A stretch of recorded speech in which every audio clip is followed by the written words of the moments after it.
Samantala, taas presyo sa kada kilo ng LPG sumalubong sa mga consumer ngayong unang araw ng Setyembre. Nakatutok si Claire Lacanilaw. Tumaas ng 6 pesos and 65 centavos ang presyo ng kada kilo ng LPG o liquefied petroleum gas ngayong unang araw ng Setyembre. Umabot sa 73 pesos at 15 centavos ang itinaas sa kada 11 kilogram ng LPG. Kanya-kanyang diskarte ang ilang consumer upang makatipid sa paggamit ng LPG. Mahirap, lahat mataas. Pati bigas. Kung minsan nag-uuling na ako.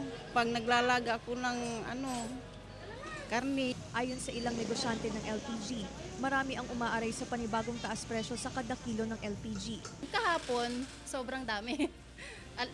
May mga humahabol pa, ganyan kasi syempre sa balita, alam na po nila natataas. Pero ngayon, pag naririnig nila 45 tumaas, nagugulat sila. Pero kumukuha pa naman sila kasi nga po umuulan.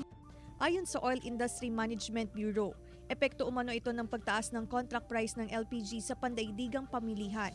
Una, alam naman natin itong mga panahon na ito, nagsisimula ng mag-stock yung mga malalamig na bansa sa party ng Northern Hemisphere kasi ang LPG isa siya sa mga heating fuel.